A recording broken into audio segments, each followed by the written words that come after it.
Hi everyone, how are you doing? I hope life is treating you kindly in this COVID-infested world. I still can't quite get over how bizarre life has become.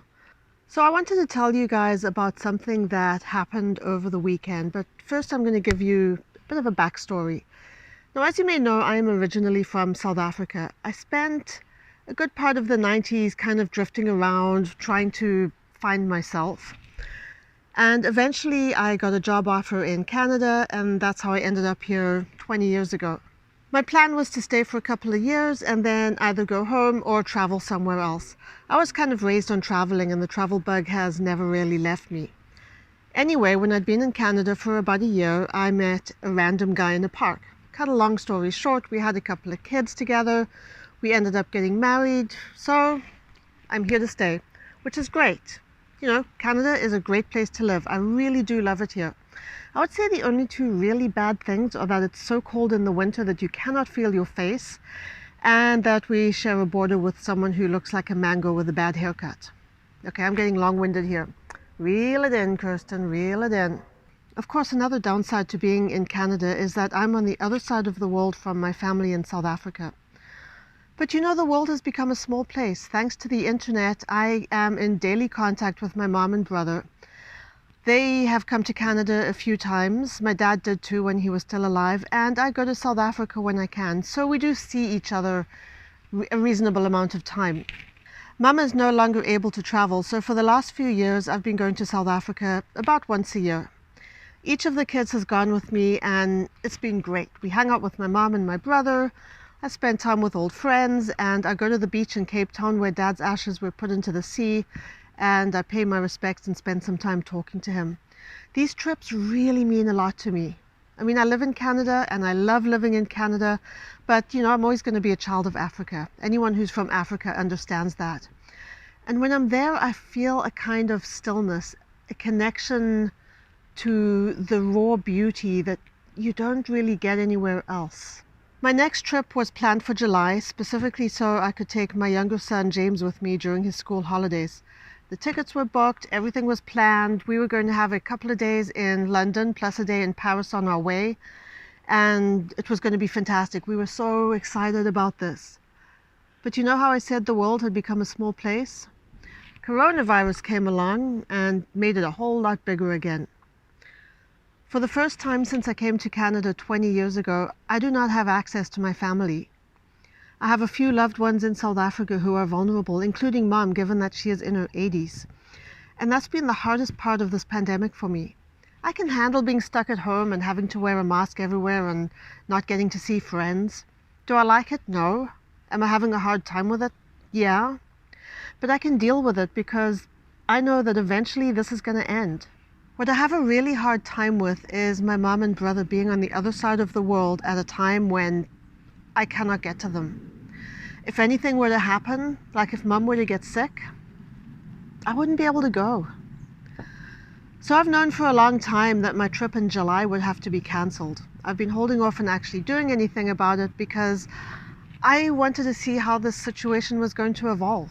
I figured that plan B would be to travel in December, but who knows if that can even happen? It's really impossible to say.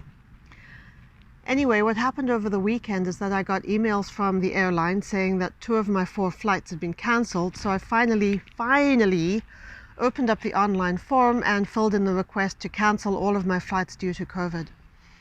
I was sitting at this table outside where I am right now, and my older boy George, my autistic boy, was sitting with me. And I filled in this form that I've known for weeks I was going to have to fill in. I mean, I'd already come to terms with it. Filling in the form was just a formality. I was so surprised at how emotional I got. Tears just started falling down my face. I think it was the act of cancelling my trip to see my family and not knowing when I will get to see them. You know, I think that no matter how old you are, when there's a global crisis, all you want to do is see your mom.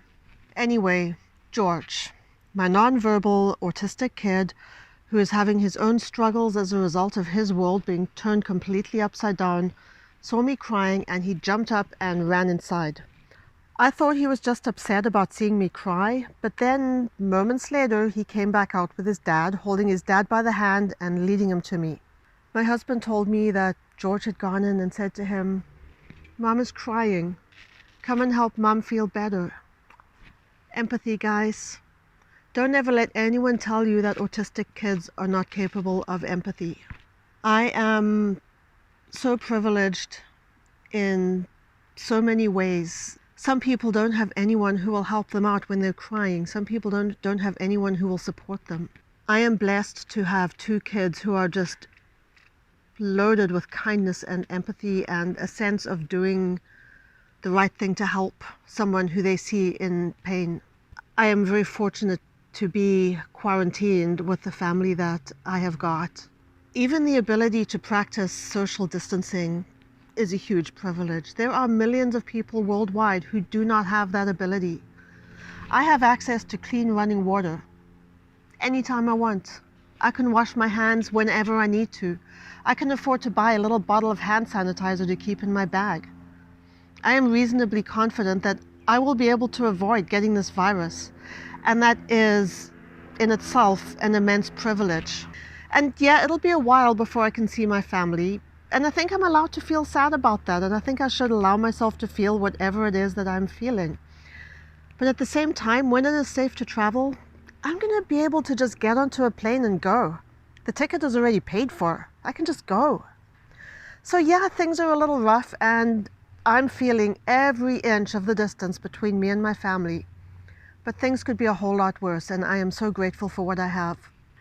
I would love to know what the quarantine rules are like where you live right now. Just let me know in the comments. Let me know how you're doing. And if anyone could tell me what the current rules are in Ontario, that would be great, because I'm confused. I have no idea what's going on. I have no idea what the rationale is behind the way things are happening. Anyway, guys, I will see you next time. Take care of yourselves, wash your hands, stay 6 feet apart. Unless you're in New Zealand, you guys can do whatever you like. Be happy, be healthy, live your best life, and be kind. Bye.